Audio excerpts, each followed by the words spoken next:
Question says the correct order of dipole moment is, compound हमको दिए हुए है CH4, कौन से कंपाउंड है CH4 NF3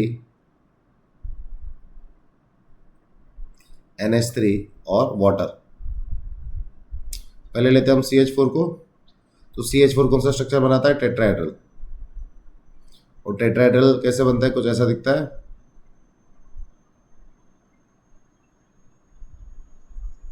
ठीक है, और ये हमारा क्या है, रेगुलर ज्योमेट्री है ना, ये क्या हमारा रेगुलर ज्योमेट्री। रेगुलर ज्योमेट्री में डायपोल मूवमेंट क्या होता है तुम्हारा, जीरो होता है, याद रखना। तो CH4 का डायपोल मूवमेंट क्या हो जाएगा, जीरो, मतलब सबसे कम। उसके बाद कौन है हमारे पास, NF3। NF3 का स्ट्रक्चर अगर हम बनाए तो 3 फ्लोरीन के साथ बॉन्ड बनाएगा और एक लोन पेयर होगी उसके पास। अब यहाँ पे मोस्ट इलेक्ट्रोनेगेटिव कंपाउंड कौन है, नाइट्रोजन या फ्लोरीन। फ्लोरीन है ना, तो मूवमेंट किसकी तरफ होगी, फ्लोरीन की तरफ होगी। हर एक बार फ्लोरीन की तरफ मूवमेंट होगी।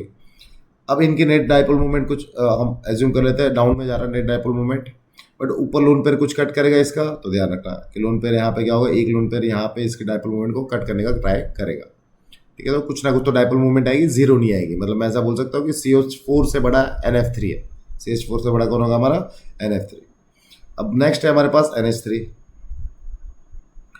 यहाँ पे नाइट्रोजन है, 3 हाइड्रोजन आएंगे और एक लोन पेयर आएगी। ठीक है, यहाँ पे हाइड्रोजन और नाइट्रोजन में ज़्यादा इलेक्ट्रोनेगेटिव होता है नाइट्रोजन। तो हर एक हाइड्रोजन कहाँ पे ट्रैवल करेंगे, towards a lone pair, towards a loan. ठीक है, तो इसका नेट डायपोल मोमेंट कहाँ पे जाएगा, ऊपर की साइड जाएगा। अब कंपेयर करने की वाली बात यह है कि NF3 और NH3 में डायपोल मोमेंट किसकी ज़्यादा होगी। तो ऑफकोर्स यहाँ रखना है तुमको, NH3 की होगी। रीज़न, यहाँ पे ये लोन पेयर ये डायपोल मोमेंट को कट कर रहा था, तो डायपोल मोमेंट का वैल्यू कम हुआ। यहाँ पे क्या हुआ, इसकी जो डायपोल मूवमेंट थी उसमें इसकी डायपोल मूवमेंट ऐड होगी, तो ओवरऑल डायपोल मूवमेंट बढ़ेगी। I hope this is clear. ये पॉइंट ध्यान रखना है कि जब लोन पेयर का भी जो डायपोल मूवमेंट का डायरेक्शन है वो सेम डायरेक्शन में अगर बॉन्ड पेयर भी जा रहा है, मतलब वहां पे डायपोल मूवमेंट ऐड होगी। अगर लोन पेयर बॉन्ड पेयर को कट कर रहा है तो डायपोल मूवमेंट कम होगी। नेक्स्ट है इस वाटर।